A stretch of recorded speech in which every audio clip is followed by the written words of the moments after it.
Sound of Swindle right there. Back on the other side of the adverts, you're listening to The Breakdown. 4 minutes past 8 o'clock on your Tuesday evening. Hope you're having a pleasant evening, no matter what you are getting up to.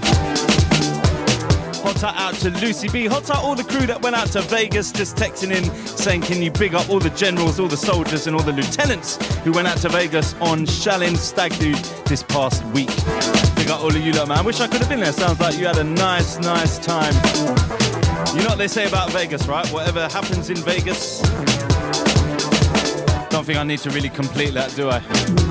Call us up live and direct 0208 571 1188 or email me presenter@westsideradio.co.uk. Now we do have someone very special on the line. Swindle, are you there, my friend? I'm here. Let's turn that right down so we can hear you properly. How's it going, my brother? I'm very well. How are you? I'm doing good. Now we just played 2 of your tracks, and I think the thing about you, Swindle, man, is that people would have heard a lot of your work, but they may not know that it's you. Do you know what I'm saying? Yeah. Producers get that a lot, I think. It's that kind of thing, because, you know, you're not out there as that sort of visually, and, you know, you're doing your thing in the studio. You've been working with Asher D, you've been working with a lot of big names that people will have heard of, Bashi, Estelle, you know, the list goes on. I think one of the first times I really took notice was actually quite recently when you done the remix of Bashi, When the Sky Falls. That really fell into my zone for me. Was that, how did that come about for you? I think they were just collecting mixes for the lead single. That's the lead single off the soundtrack to the new film. And I think they just felt they needed another mix to kind of get the people like yourself, really, that would appreciate it. Perhaps more than the original, or as well as the original, really. So tell us a little bit about how you got started in the game. I mean, like, introduce yourself to the people. Who is Swindle, and what does Swindle do?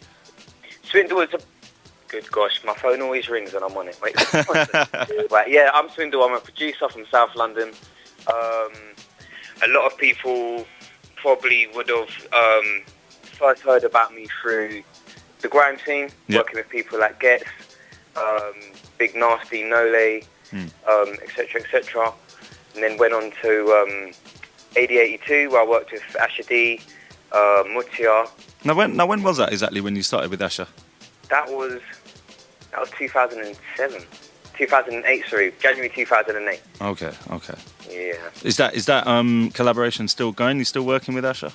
Not at the moment. I think he's really more focusing on his acting career, which is kind of taken off, and I'm kind of doing my own thing now and just kind of getting on with everything, really. Yeah. I mean, how was that situation working with Asher? Was he quite involved in what you're doing, or did he just kind of leave you to it? I mean, how did it work? I mean, he was very much involved. I learned a lot over there. It was a wicked experience. Yeah. I mean, I got to have a part in the single, which was with Mutia, and that was wicked. It got me a lot of exposure. So yeah, one of the definitely the biggest parts of learning that I've had so far. Did you ever try and get him to kind of spit his bars from 21 Seconds or anything like that? Yeah, in studio. Yeah, come on. You were over some old school bars, because I'm an old school guy. I used to listen to So Solid on the Light after Nicky S. and Nike show. Yeah. So you know, I'm 23. A lot of people around my age probably did the same thing. Yeah, man. So it's kind of crazy, right? Someone that you've grown up with, listening to, and the next thing you know, blam, you're in the studio sitting next to him, and you've got to kind of bring your A game, and at the same time not be too sort of shell shocked at the same time, isn't it? It's true, but I mean, the funny thing is, when you're working with people that you've seen on TV and you've heard previously, it's easy to kind of forget that when you're in the same room as them. Yeah. Because you're not used to seeing them on a personal level. When you do, I mean, it's so humble. You kind of forget how big of a star they are. Yeah, that's true. Yeah. And a funny thing I always remember about Asher, man, is that infamous YouTube clip, which I'm sure you're aware of, at what happened when you get overconfident, what happens? Oh, right? Yeah, when you have a couple drinks too many, I think. That's what I thought.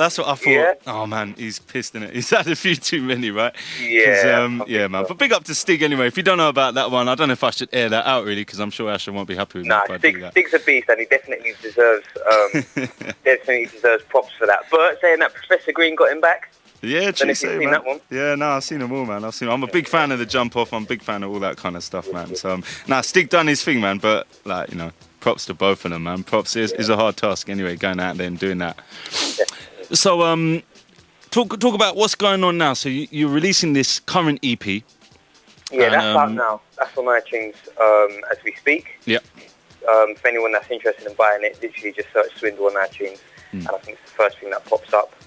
So the main focus really at the moment is kind of promo on that and getting ready for my next release, really. What made you want to get into the music game in the whole sort of start of this whole career for you? I pretty much fell into it. I've always been kind of making music. It's just something I kind of do day-to-day life, really. And after a while, when you make music every day, people get to hear it.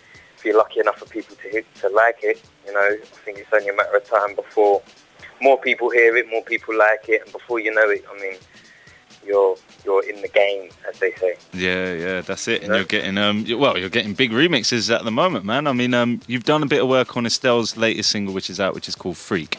Yeah. And you know, can you describe that to us? You know, what can people expect to hear on that remix? It's a funky mix.